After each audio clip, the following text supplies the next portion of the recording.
Overheat's game time. Hey folks, Overheat here.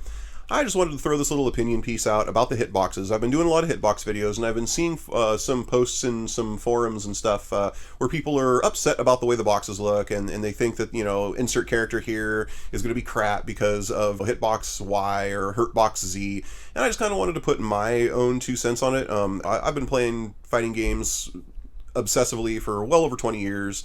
I've been dissecting these hitbox videos like a nutcase, whether I want to or not in some cases, so I'm really starting to see consistency and stuff like that. So I just wanted to go ahead and throw this out here for you guys, and in the comments section, let me know what you think and see how you feel about this. After doing multiple character hitbox videos, it seems to me a lot of folks think some characters have what look like bad hit or hurt boxes. Really, the only way to know whether a hit or hurt box is truly bad or good is to see it interact with the other hitboxes in the game over countless hours of play. Then, slowly, the data will start to emerge and we'll start to find out what's what. Here are my thoughts as to why the hit-hurt boxes look the way they do. So, Street Fighter, really, all fighting games, are about a risk and reward system. In this game, there aren't a lot of reversals, so it's a very buttonsy game. Meaties are encouraged and make the characters in this game feel like they have more bite, which is, I think, one of the reasons that this game is attracting a lot of folks up front, and it's a lot of fun, is because you're not feeling like you constantly need to dance around the opponent. You feel like you're a badass. I can just get in there and start doing something to you.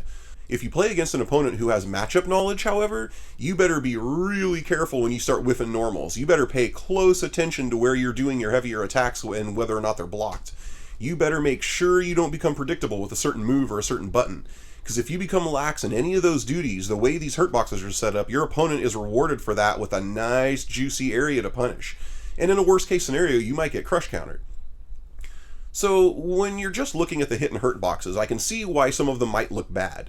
But there are several other factors to consider other than just the hitboxes. I think it's really important to not get tunnel visioned and just look at the hitboxes and assume that's the be-all, end-all.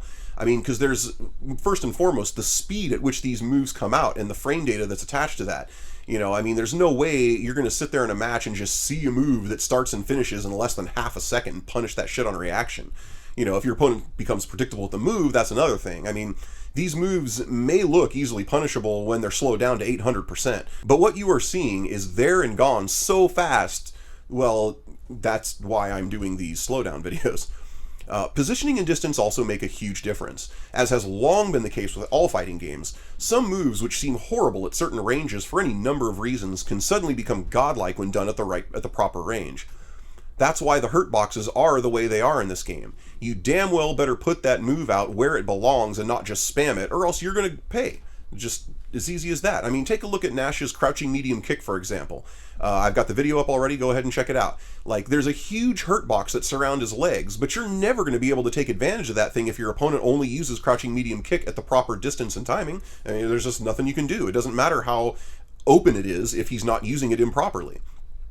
There's also the opponent's mindset and how well you condition them during the match to consider. How many matches have you seen or even experienced where one player successfully sets up moves that are otherwise useless through match conditioning?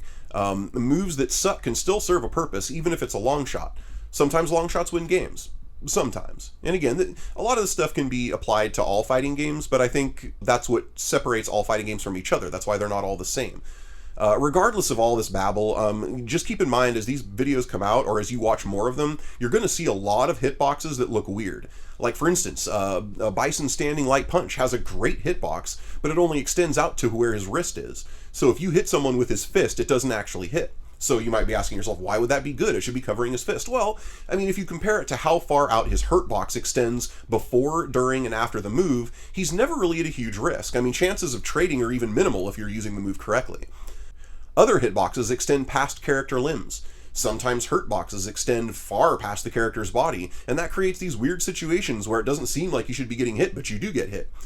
This is something that has been in 2D fighters forever, and something that I think makes them unique. I can see that the argument over hit and hurt boxes being something that just can never be won. That's just an argument that you can always debate over, and you'll never really have an answer for it because it's a very much a what-if situation. Like saying that a hitbox should be a certain way and that would make the character better is like if you've ever played Magic in your life and you beat somebody and then they start going off about, well, if I would have got this card out of my deck, then I would have beat you. And it's like, yeah, but that didn't happen. That's not real life. Like, what if a crazy murderer came in and killed you and gave me all of your cards? I mean, come on, let's be real. After I've been seeing some of the arguments about this, the decision of developers to keep the hitbox information from the public starts to kind of make sense. Also, something else to consider is that in as many ways as the truth can set you free, it can also imprison you.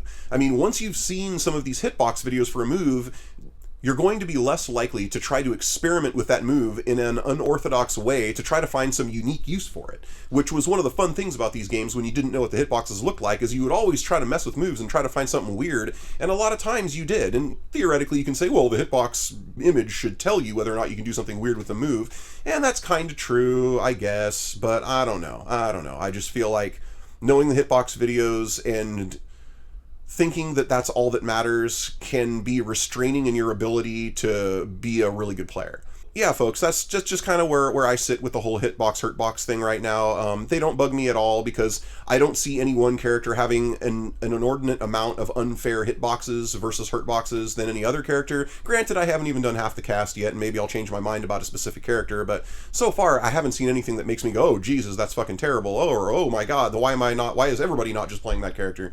I just think that that's the way the game works. The hitboxes aren't the same as other games because this isn't other games. You know, other games have different things to consider, and they needed to adjust their hitboxes and hurtboxes accordingly so that that game would feel a little bit more balanced or a little bit more fleshed out. So I think in terms of this game within itself, so far I feel like all the hitboxes and hurtboxes work out just fine. So yeah, folks, go ahead and let me know what you think down in the comments. Looking at the hitboxes and hurtboxes, do they seem wonky to you, but then when you play the game, they don't feel so bad after all, or what? I'd love to hear what you think. That's it for today, Internet. Johnny, bye-bye.